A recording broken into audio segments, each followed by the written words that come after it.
Alicia Terzian nació en Argentina en 1934. Es una reconocida compositora, musicóloga y directora de orquesta. Estudió con Alberto Ginastera y se graduó en piano y composición.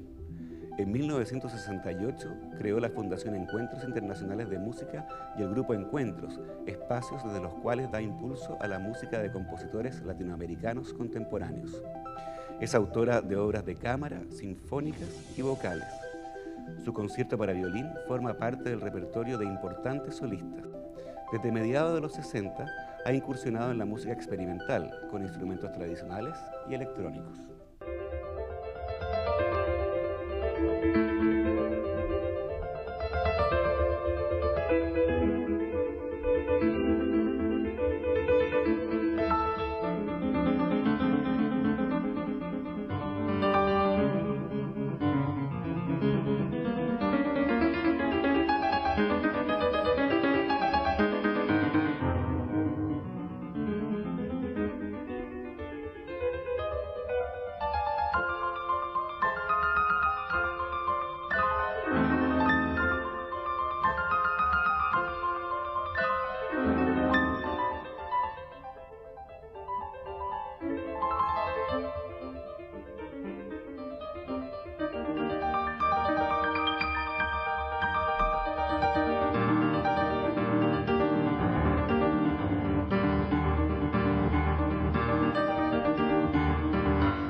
¿Cómo están?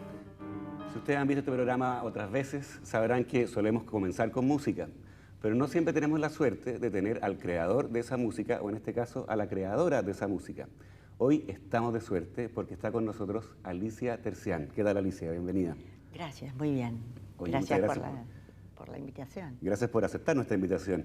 Alicia Terzian es una de las compositoras y directoras de orquestas más destacadas que tiene Argentina, con una vastísima y muy variada trayectoria.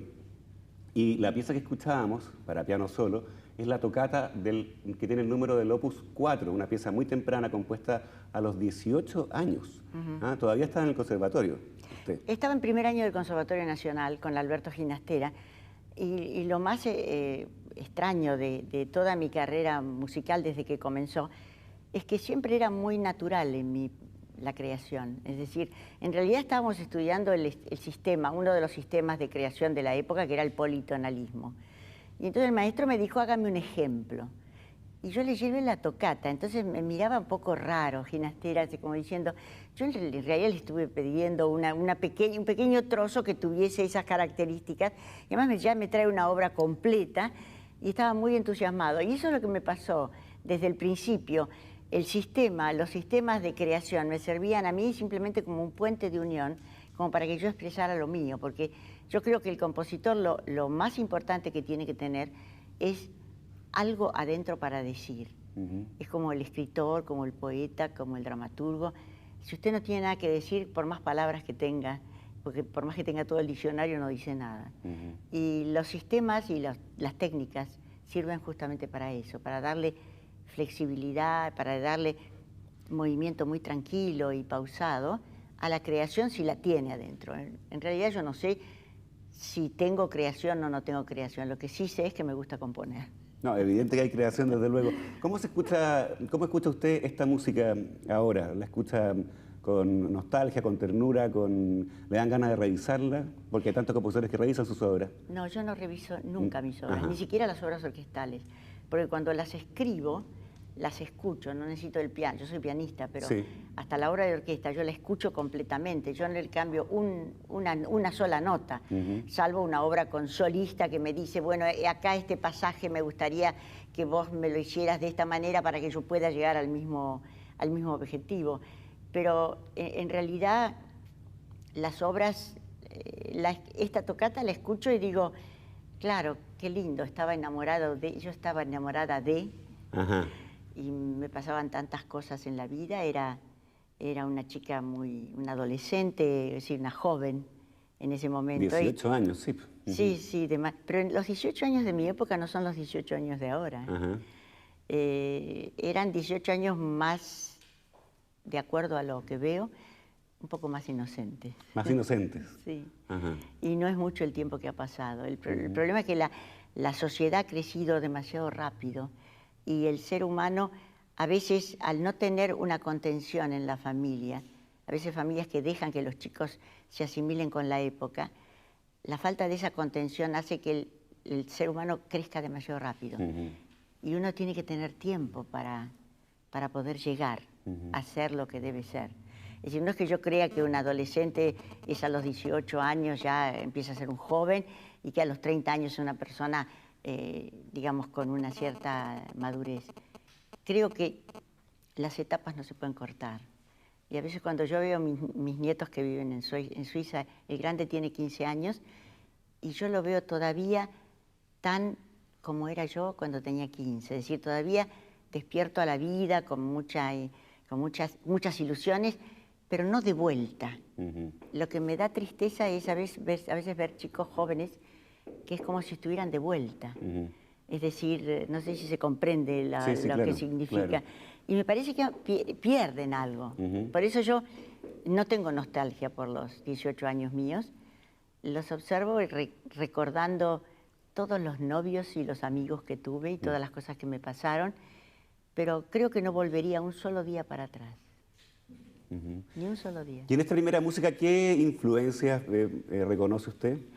Bueno, yo estaba muy cercana a Stravinsky y Bartók, que eran dos figuras que me sobrepasaban, así que me llenaban realmente como creadores, porque admiraba el acercamiento a lo nacionalista, a lo folclórico, en alguna parte en Bartók, también en Stravinsky, pero sobre todo en Stravinsky, esa valentía de romper con todos los esquemas tradicionales.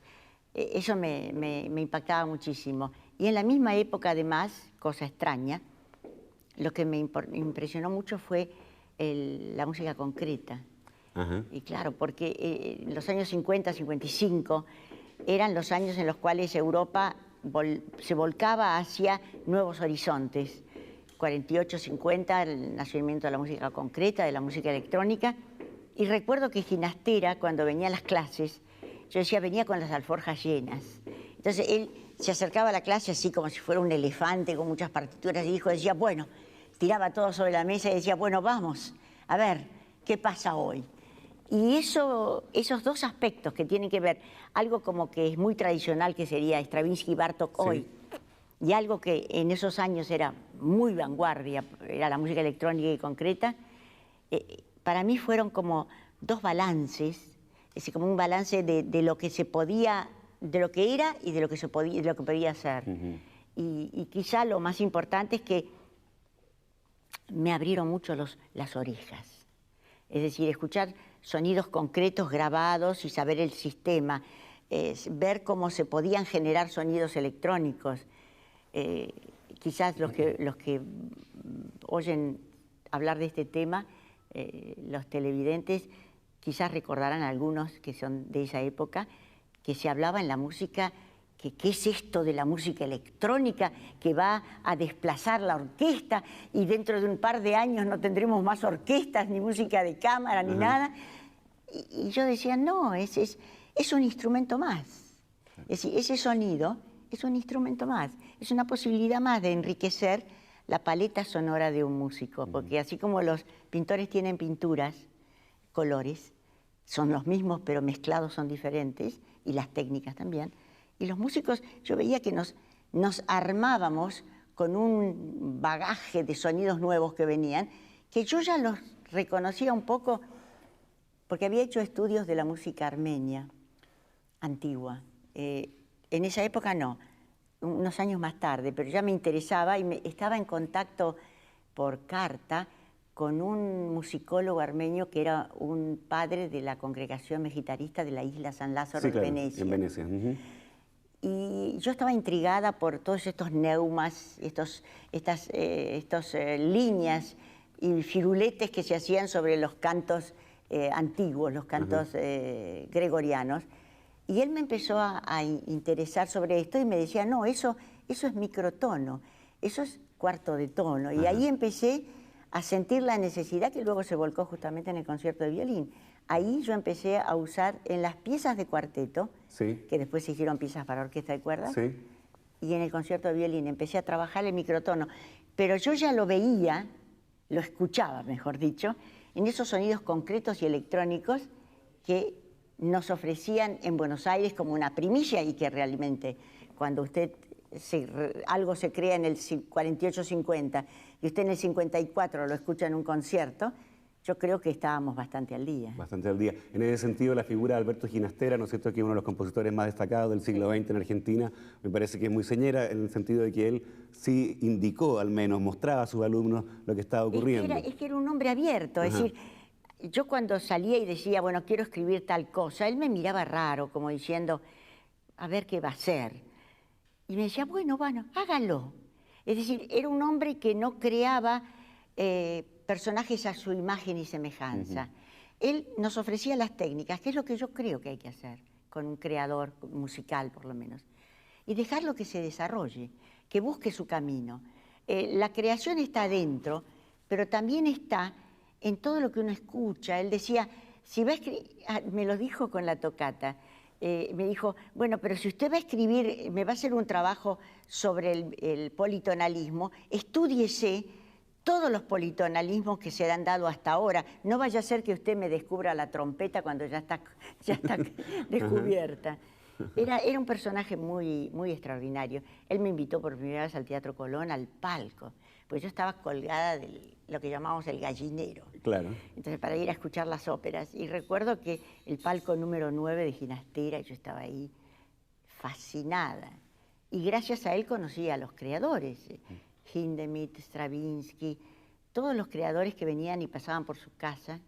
Él me invitaba a sus reuniones y yo hablaba con ellos así. Recuerdo Hindemith me dijo una vez, digo, pero maestro, ¿usted cómo compone? Bueno, yo compongo de 8 a 12, después como, después duermo a las 7 y después yo decía, pero si yo tuviera que componer así me muero, porque yo tengo que esperar que venga la inspiración o que tenga ganas y sale.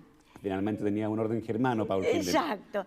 Y también recuerdo cuando Stravinsky, que era chiquito, era petizo, era un hombre así pequeño, nervioso, caminaba por los pasillos del Colón tratando de escuchar su obra.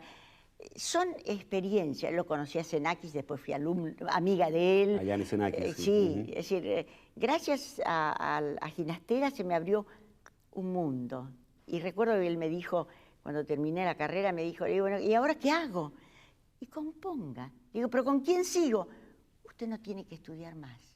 Lo que tiene que hacer ahora es analizar, buscar partituras, escuchar todo lo que pasa, trabajar usted misma, olvidarlo y componer lo que le salga. Ese fue un hombre que tuvo mucha influencia en mi carrera como persona, porque cuando entré en la carrera, el primer año me dijo, bueno, ustedes supuestamente van a ser compositores, pero antes van a ser personas cultas, así que desde hoy tienen que leer toda la literatura contemporánea, toda la poesía contemporánea, tienen que ir a todas las exposiciones de pintura, a todas las conferencias, sobre todo de temas filosóficos. Es decir, nos dio la obligación de que nos abriéramos a un mundo que era el de la poesía, la literatura, la dramaturgia, vayan a ver obras de teatro, estén presentes en todos los experimentos que se puedan hacer aquí o allá, de todo tipo. Dijo, ustedes van a ser primero personas cultas, además van a ser compositores, si es que se da. Es decir, no se da tener profesores así como Alberto. Y recuerdo que después que terminamos las clases, casi me obligó a que yo cada vez que componía algo se lo tenía que mostrar. Dice, yo no lo voy a corregir porque es una obra tuya, pero yo quiero saber. Y hasta el año que se murió, yo pasaba por Europa, si estuviera en Taiwán, tenía que pasar por Ginebra. Donde vivía Ginastera. Tenía que ir a su casa, él hacía una cena, después le decía a su esposa, que era la segunda mujer, Aurora Nato, le decía, bueno, ahora vos te vas, Aurora, porque con Alicia tenemos que hablar y tengo que ver qué es lo que ha hecho. Fue una relación muy linda, por eso cuando la Radio Suisse Romande hace 2 años me pidió hice 5 horas de audición sobre él. contando tantas cosas que tenían que ver con el ser humano, con el ser creador. Los maestros tienen mucho que ver y yo creo que lo que se ha perdido hoy en día es el honor de haber sido discípulo. Eso no es dejar de lado que uno puede ser un gran maestro y una personalidad reconocida. El haber sido discípulo de alguien significa que uno ha tenido la valentía de ponerse por debajo de la persona que lo introdujo en el mundo de lo que está haciendo. Y eso es muy importante, tocar tierra. Tocar tierra es importante porque siempre los músicos estamos por las nubes.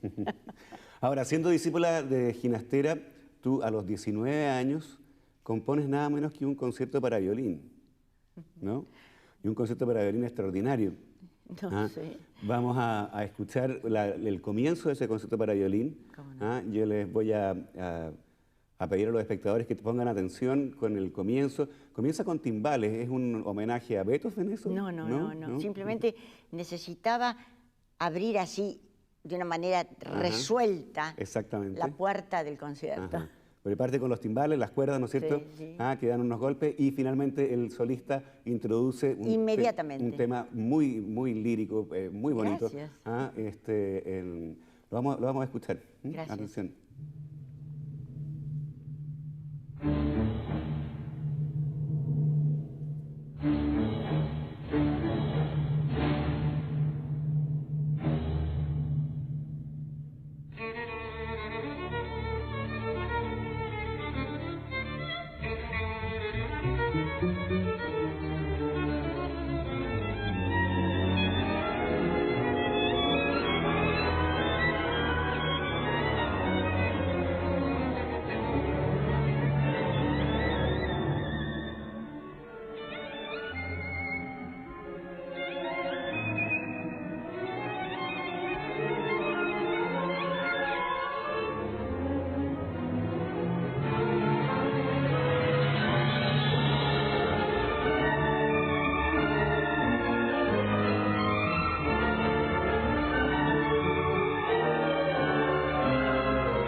Ya manejando totalmente el lenguaje, la forma, la expresión. Es increíble. Es un concierto muy, muy maduro, se escucha muy maduro. ¿Sabe a quién me recuerda?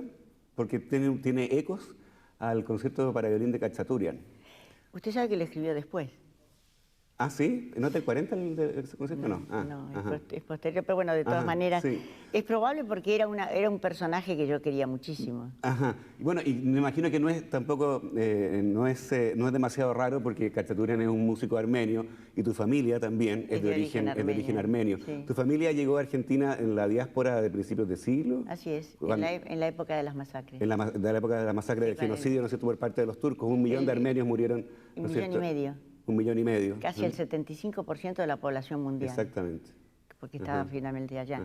Sí, lamentablemente, ellos tuvieron que exiliarse porque era la única manera de que mi padre solito llegara acá, fue el único que quedó vivo, y mi abuela con mi madre y mi tía. Los 3 únicos. Después se supo y hasta ahora se sabe que había primos acá o primos allá, pero la familia completa sí fue masacrada. Sí fue muy duro, no me gusta recordarlo, pero lamentablemente papá hasta que falleció, me lo contó todos los días de su vida, cómo le habían degollado sus padres delante de su vista, y él se había salvado porque la madre, que era una familia de muy buena posición social, había dado todas sus joyas a un sheikh kurdo, que lo tomó a mi padre en su caballo blanco, en la chulapa de su caballo blanco, tomó las joyas y se fue. Y cuando él dio vuelta la cabeza para ver qué pasaba, vio cómo degollaban a sus padres y a sus hermanos. Y siempre recordaba el año que tuvo que estar con este sheikh kurdo, que se encariñó con él porque papá era un hombre, tendría 15 años, 14 años, era un chico, era un chiquilín, pero tenía una muy buena formación de educación y de familia. Se encariñó tanto que mi padre, después de un año, dijo, yo querría ir a ver qué pasó con mi familia, quién quedó de mis primos, de mis tíos. Y este sheikh había tomado tanto cariño que le dijo, pero Juan se llamaba, o Fannes se llamaba mi padre. Todo esto, le mostraba toda una especie de inmensa llanura hasta el fondo, estaban en el medio del desierto, viviendo en tiendas, como vivían en esa época. Dijo, pero todo eso hasta allá y todo eso hasta allá, todo te pertenece. Yo soy el sheikh de todo esto. Le dijo, sí, yo estoy muy emocionado, pero quiero ver mi familia. Y le dio un caballo blanco, de los que tenía, de esos caballos árabes tan importantes. Le dijo, si titubeas un minuto, no te dejo ir. Entonces papá lo puso en el caballo y papá salió. Y le dio dinero, obviamente, para... Así que es una historia que parece una película, pero es una realidad. Es una realidad, sí. Y papá sufrió mucho de eso. Ahora... Pero mi concierto no nació por eso. No, claro. Pero... Mi concierto salió porque se me dio la gana de componer un concierto. Ajá. Entonces, Ginastera, me acerco y le digo, maestro, estoy al finalizar el primer año de composición, comenzar el segundo año. Le digo, maestro, quiero componer un concierto de violín. Entonces, me mira más raro que nunca y me dice, ¿y cómo lo va a hacer? Mire, yo estoy pensando 3 movimientos, no sé qué. El segundo movimiento, ahí sí. Digo, he escuchado... Ahí fue cuando conocí lo que hacía el padre Dayan de Venecia. Ajá. Porque había visto una revista, esta congregación megitarista de Venecia. Ellos tienen una revista que no sé si sale todos los meses o 2 veces o 3 veces por año, donde hay únicamente trabajos profundos, porque son todos filósofos. Este padre Dayan era musicólogo, con una melodía del padre Gomidas, que era un antiguo... Era el Bartók de los armenios, el que, digamos, recogió más de 3.000 melodías armenias auténticas y las separó de los países limítrofes que tenían influencias diferentes, claro, y las mantuvo en su verdadero origen. Y una melodía hermosa que decía, madre, tu hija ha muerto. Era una melodía muy linda, que es el segundo movimiento del concierto. Y le expliqué, Ginastera me miró raro, dijo, bueno, empiece. Y en el término de un año, menos, 7, 8 meses, porque yo compongo rápido, terminé el concierto y lo presentamos en sociedad en los exámenes del conservatorio ese año, y él estaba fascinado, porque yo todavía estaba apenas estudiando instrumentación. Pero el problema es que yo oigo la orquesta. Hasta que no oigo la orquesta no compongo. Hasta que no oigo la obra no compongo. Es decir, de alguna manera él no hacía sino irme orientando, diciendo, bueno, esto está bien acá, pero piense, a ver qué otra cosa se le ocurre para orquestar pues yo lo hice todo en piano y violín. Ajá. Toda la parte de piano, pero en el piano le ponía, corno, cuerdas, timbales, maderas, sí, etcétera. Claro. Y fue un lindo trabajo, fue un lindo trabajo. Yo estoy muy contenta y no lo cambié, lo compuse, lo revisamos así un poco para ver, de darle orden a los distintos movimientos, pero prácticamente lo que se escucha hoy es lo mismo que estuvo compuesto. Yo tengo el original a mano, mío, lo guardo por un poco de nostalgia quizás. Y es lo mismo que tiene la edición hoy en día del concierto. Pero hay un hecho que nadie sabe. Yo comencé componiendo el tercer movimiento, después seguí con el segundo y después terminé con el primero. Y si usted escucha el tercero, va a escuchar muchos elementos que están en el primero. Hay conexiones, claro, desde luego. Claro, pero eso no lo sabe nadie. Ahora se lo acabo de decir a usted. Y ya estoy diciendo lo que no debiera, porque lo tiene que estudiar el musicólogo. Pero comenzó al revés. Es decir, yo sentí la necesidad de hacer el tercer movimiento, como que estaba esos timbales y los metales que suenan. Y terminó el tercer movimiento y dije, bueno, ahora voy al segundo porque lo había descubierto esa melodía y la conservé tal cual. Es decir, hice una orquestación de la melodía con una pequeña como orquesta de cámara, porque la idea era que se mantuviera ahí, que no cambiara la esencia de lo que era la melodía. Usted sabe que una melodía folclórica, usted la enriquece un poco más, es como una mujer cuando se pinta mucho. Puede resultar una especie de caricatura. Una mujer bien pintada es una mujer linda o fea, pero bien pintada. Traté de conservar la obra tal cual era. Y eso sí, luego empecé a jugar con las variaciones, pero en una especie de crescendo. Para terminar en la explosión del crescendo, el regreso nuevamente a esa cosa del primer movimiento, porque era terminando así con unas especies de timbales muy tristes, porque están hablando de alguien que se ha ido. Y luego hice el primero y volví a la fiesta del tercero. Es rarísimo. Bueno, y después de la composición de ese concierto, sí, en algunos años después, tú partes a Venecia a estudiar, sí, ¿no es cierto?, con este monje en el año 62. Sí. ¿Qué características tiene la música armenia? Tú hablabas de el microtonalismo, ¿no es cierto?, que parece que es propio de la música armenia. ¿Podemos explicar qué es el microtonalismo? Sí, se puede explicar fácilmente. Cuando un chico desafina, uno dice que no está cantando bien. Y a veces está cantando microtonalmente.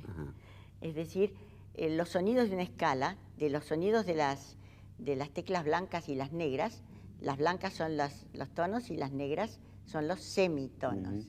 Entre una blanca y una negra, que es un semitono, hay un sonido más, por ahora, que es el cuarto de tono.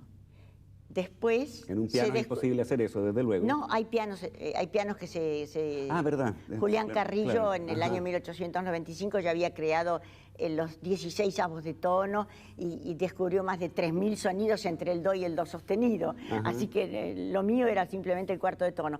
Pero ¿por qué el cuarto de tono y por qué el microtono? Porque lo que yo estudié con el padre Dayan y lo que yo estudiaba ya a través de los... Él me había mandado todos los libros que había editado, me los mandó por correo. Era una cosa... Además tenía una escritura que parecía una hormiguita.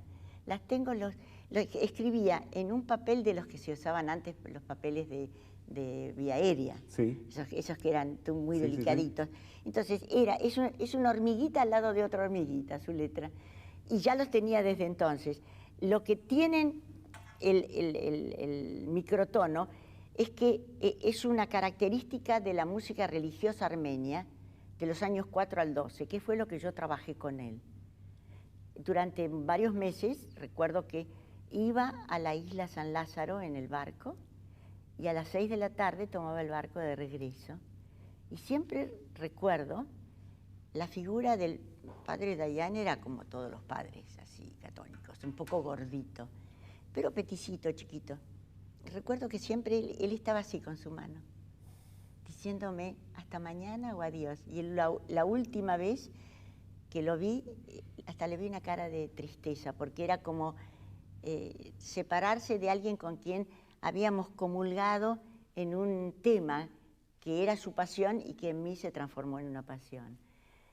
Y él me enseñó justamente que leyendo todos los textos, las escrituras de las Biblias armenias, como en los cantos gregorianos de principios del siglo IV, V, VI de la Iglesia Católica, la escritura armenia, cuando se debe cantar, tiene encima de algunas letras unos signos, o una especie de firulete que sube, o una especie de firulete que baja, o una cosa que sube y baja, es decir, ¿qué le está dando? Cuando usted está en una clase de coro, está cantando y el director quiere que se acuerde de lo que canta, le hace así. Usted tarara, sube y baja, o le hace así, ta, sube y baja. Es decir, esos signos, que se llaman neumas, eran el antecedente de los sonidos de la escala pentatónica, de los sonidos que se ponen en una escala. Esos neumas eran microtonales, es decir, eran cuartos de tono. Por eso, para mi sistema de composición microtonal, que es un poco el trabajo que hice después y sigo haciendo hasta ahora, la escala está dividida en 24 sonidos, no en 12. Me quedo en esos 24. ¿Por qué razón? Porque tienen que ver con que mi influencia viene de esa música religiosa armenia, cristiana, de los siglos donde había solamente neumas. Y creo que hacia el final, hasta ahora no es el final es cuando uno ya no vive más, pero hacia esta última época, yo siento que la misma que era exuberante de la toccata, de ese concierto que escuchó, es la misma, pero es más reducida, es más sencilla, es una línea. Es como una vez que vi la exposición completa de Mondrian, Sí. y vi el primer árbol, que era el árbol, y vi la última hora, que eran líneas y colores, y era el mismo árbol. Es decir, seguir la evolución de la obra de un creador. A veces se encuentran con altibajos y otras veces se encuentran con síntesis. Es como cuando uno va desprendiéndose de cosas. Cuando usted va creciendo, hay muchas expresiones suyas que son a veces desbordantes, que con el tiempo usted va como decantándolas. Es decir, yo era siempre muy enérgica, y lo soy. Cuando alguien desafina, soy capaz de matarlo. Pero esos son arrebatos de mi juventud que vienen a la vejez. Pero trato de, como persona, trato de ir evolucionando hacia una mayor comprensión de quién soy, porque es la pregunta que uno siempre se hace. Escuchemos una parte de una obra que viene después de ese paso, ¿no es cierto?, por los estudios de música armenia, a los movimientos contrastantes, que son del año 1964. Exacto. Este es el Allegro enérgico, que es el segundo de los movimientos Exacto. contrastantes.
Una obra llena de ritmo y de color también, ¿no es cierto?, en la orquestación. Es que justamente estaba reflexionando sobre lo que son las características que yo veo en mi música. Es un ritmo muy característico y una necesidad de tener siempre una melodía presente. Es decir, son los dos elementos que para mí son como los esenciales de una creación. Si no tengo esos dos elementos dentro mío, la obra no sale. Ajá. Es decir, pero una melodía a mi estilo y un ritmo que tiene que ser demasiado fuerte, demasiado presente. Es como, creo, es un poco la característica de toda mi música. Porque la técnica no es nada. La técnica es el medio. Si usted sabe decir solamente te amo, con esas dos palabras, y si tiene sentimiento, lo transmite a la persona que ama. No necesita escribirle toda una historia. Es decir, no es la técnica lo que hace el creador, es lo que hay dentro del creador lo que lo hace una persona creadora. Y la técnica es un medio. Es decir, las palabras están ahí, no todos son poetas, no todos son Borges, ni son Walt Whitman, ni son Paul Eluard. Todos usan las mismas palabras en todos los idiomas, pero son aquellos que tienen algo más, que es aparte de la técnica, aparte del conocimiento del medio a través del cual se expresan.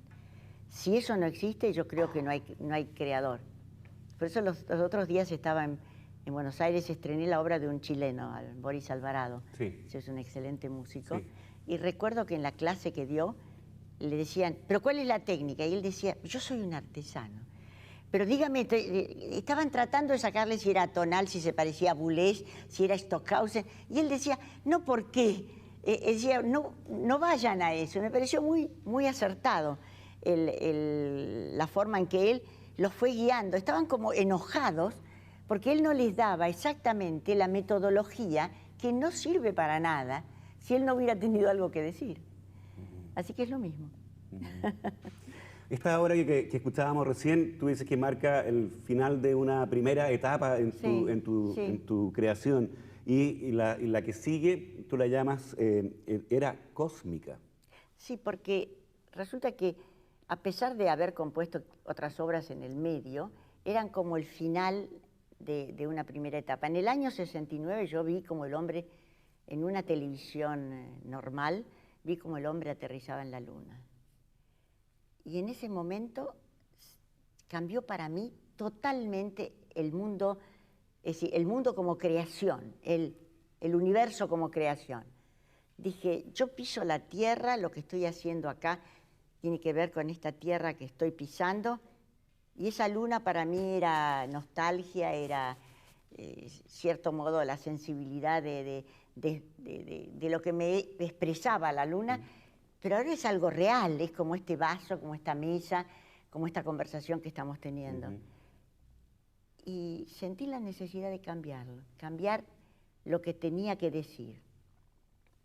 Y el cambio se dio justamente en obras en las cuales, quizá una de las primeras obras es Carmen Creaturalis, Sí. porque una de las primeras, no la primera, pero una de las primeras, que quiere decir canto de la criatura humana. Pero la criatura humana, ¿dónde?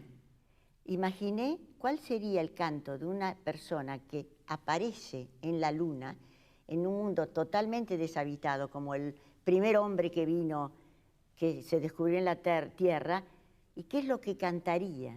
Y lo que canta es a través del corno, de la trompa, y es un canto muy como buscando las palabras que lo van a definir como un ser que vive, que aparece en la luna. Y las tres palabras que supuestamente tendría que decir ese ser al final, en la pequeña cadencia, en realidad son amor, vida y Dios,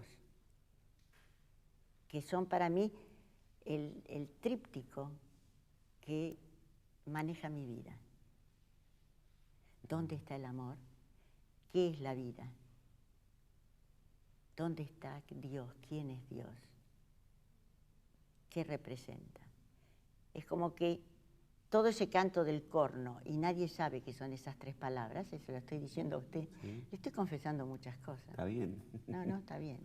Muy honrado. Mamá decía que las mujeres deben guardar el séptimo velo. Quería decir, deben decirlo todo, pero no todo. Pero bueno, está bien. Total, estamos entre nosotros y nadie se va a enterar. Nadie se va a enterar. Usted no se lo va a contar a nadie. De aquí no sale. Entonces me quedo tranquila. Oye, perdona, escuchemos una parte del Carmen Creaturalis, ¿te parece? Sí, ¿Ah? cómo no. Esto es corno, orquesta de cuerdas y percusión, ¿no? Así es.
lunar. Sí, porque me imaginé, no es que me imaginé, no lo hice adrede. Imaginé un ser en la tierra, en ese momento, que no sabe hablar, no sabe expresarse. Lo que dice es gutural, que fueron los primeros seres que habitaron la tierra. Escuchaba el sonido de los pájaros y eso ya le daba alturas, le daba posibilidades de diversidad de cantos, de subidas y bajadas. Escuchaba el viento, eso también era un sonido. Escuchaba el mar, escuchaba el río, escuchaba la tempestad, escuchaba los truenos. Entonces, imagine ese mismo ser de hace millonésimos de años atrás, ese mismo ser nuevo que aparece en la luna, que se encuentra también solo, y se encuentra con sonidos que son diferentes. Tiene que ser un ser que está tratando de buscarse a sí mismo, con una enorme angustia, pues es una obra muy angustiante.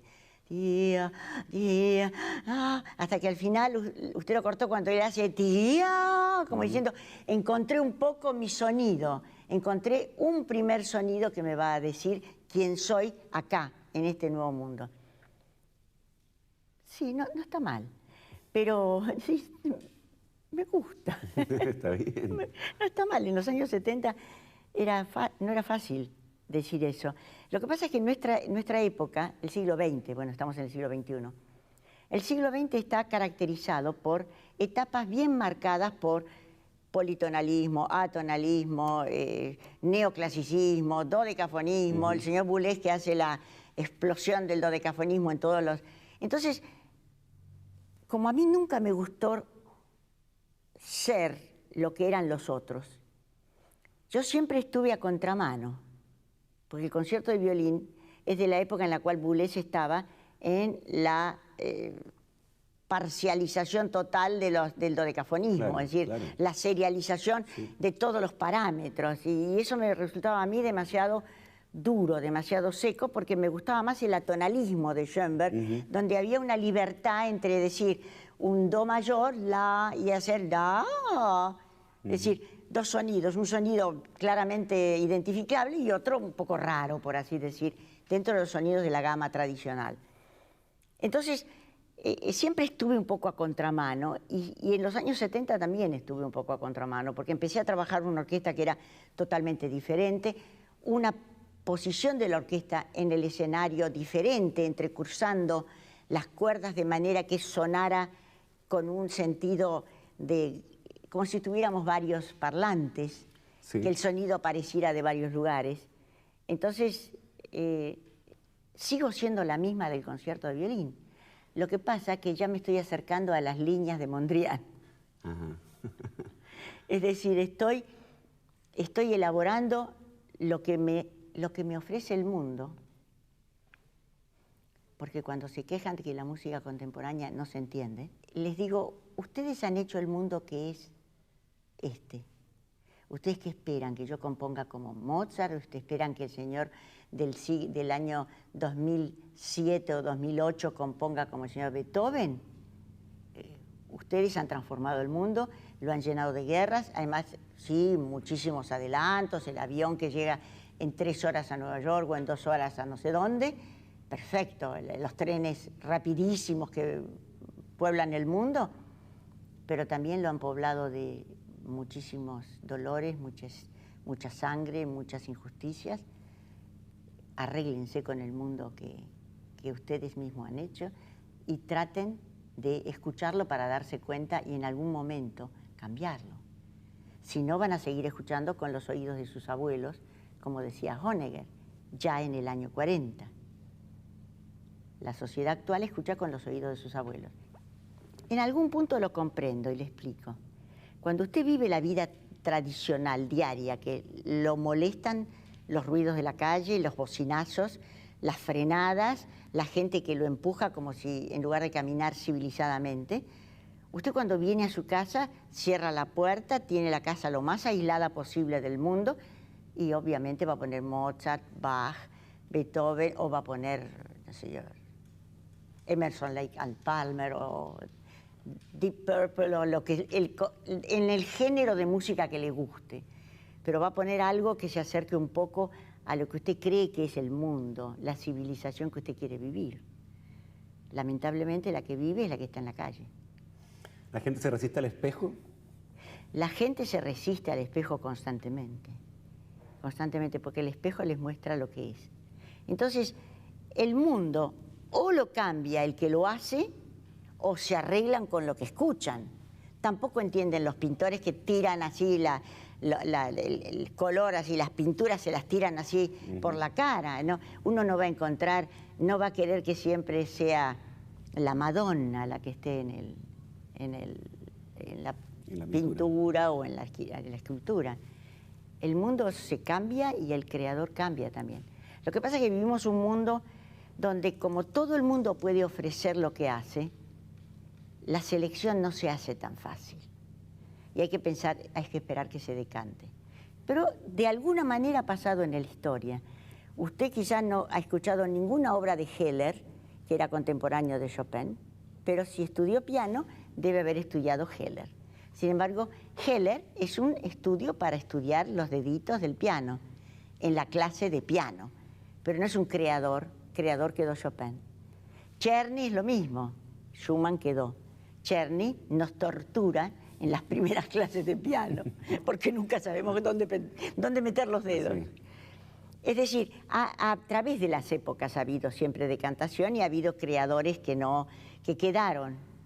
Usted recuerda que en una época vino, hace 20 años atrás, vino el boom del barroco. Entonces, la historia era quién encuentra un barroco desconocido de un señor X en la biblioteca de no sé dónde y lo lleva con el mejor conjunto, porque decir, bueno, ya no es solamente el italiano y estos italianos o este francés, este inglés o este español o este francés, sino son otros que no conocimos nunca. De ellos el boom se acabó y la decantación dejó muy pocos.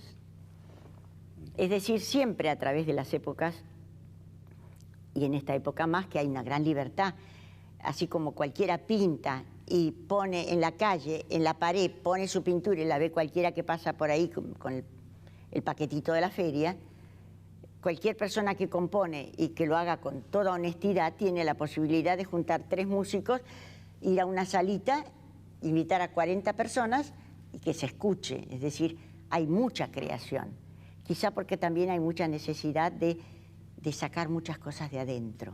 Y entonces la creación, usted vio por la calle a veces señoras, yo las veo en la puerta de los teatros, son mis poesías.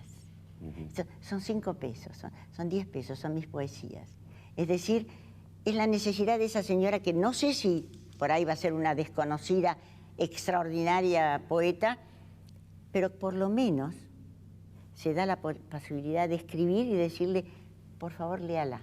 No le pide una limosna, le dice, yo escribí esta poesía, trate de que entre en su mundo. Hay una necesidad de salir de nosotros, quizá para aguantar el mundo que tenemos, porque no se aguanta solamente cerrando la puerta con llave.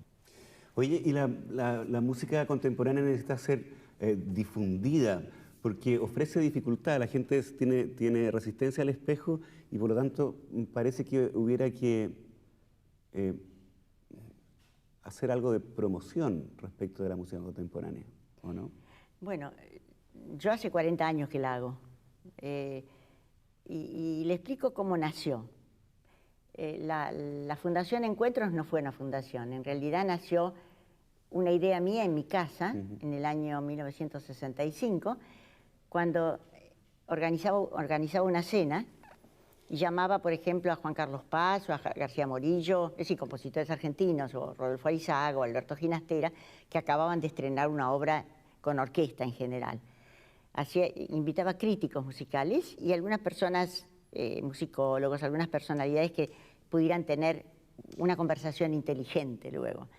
Después de la comida, subíamos al primer piso donde estaba el living, ponía la obra nuevamente, traía siempre, el músico me daba la grabación en cinta en esas épocas, poníamos la grabación, o se hacía un disco, y ahí el creador estaba en contacto con gente que le iba preguntando de nuevo qué pasó con su obra.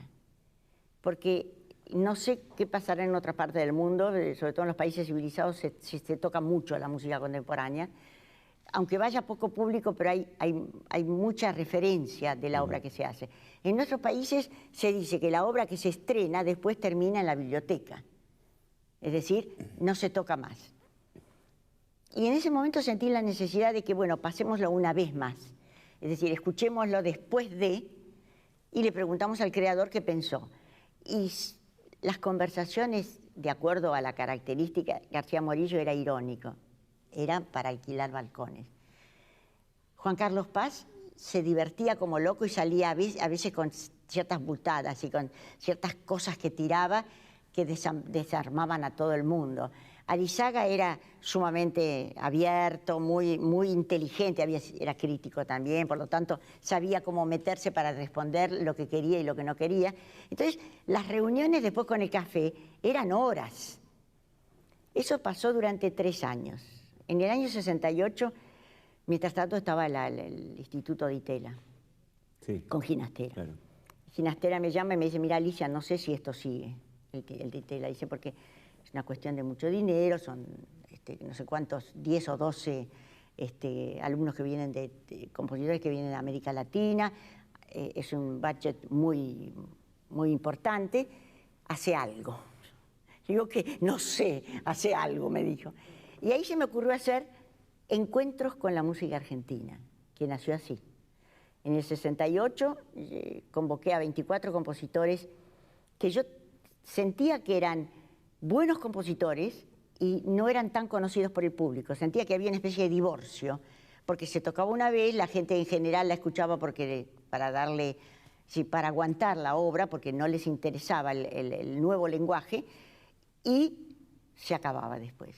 Entonces, esos 24 compositores los puse en una serie de mediodías, en los cuales en 1 hora yo presentaba media hora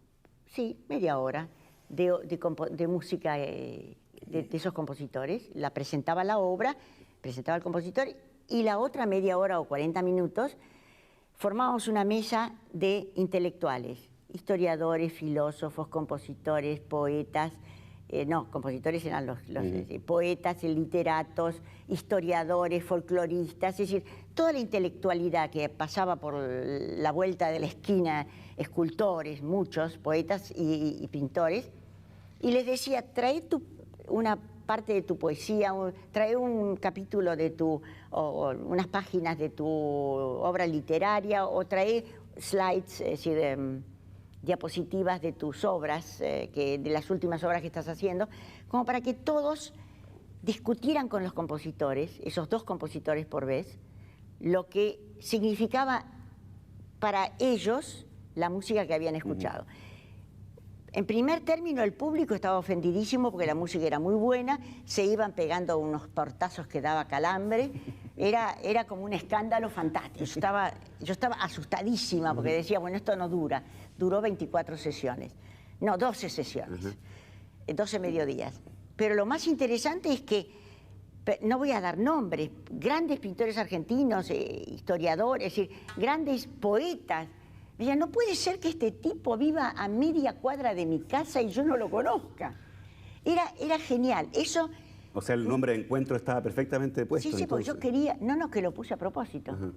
Eran encuentros de la música con la intelectualidad del país. Era eso lo que quería. Que primero se encontraran entre ellos y luego que el público escuchara, se habituara a escuchar. Después llamé a un pintor argentino, no voy a dar nombres, le di 6 obras e hizo, una de ellas era mía, soy modesta pero no tanto, 5 colegas míos y yo también, y pintó distintas cosas que le daban esas obras. Los movimientos contrastantes fue Carlos Planck, él hizo una obra que la tengo, me la regaló después, de la audición de la obra. Claro, la había escrito en el 64, estábamos en el 68, 69, todavía no había terminado de cambiar a la luna, hacia el mundo cósmico. Y recuerdo que hicimos una sesión muy linda de diapositivas y música de las pinturas, con una exposición de las pinturas. Siempre se hizo en el Teatro San Martín, en lo que era el Museo de Arte Moderno, y en la sala Leopoldo Lugones. Bueno, y esa idea ha perdurado hasta el día de hoy, ¿no es cierto? Porque Encuentro sigue funcionando, Sí. hay un grupo, ¿no es cierto?, Encuentro.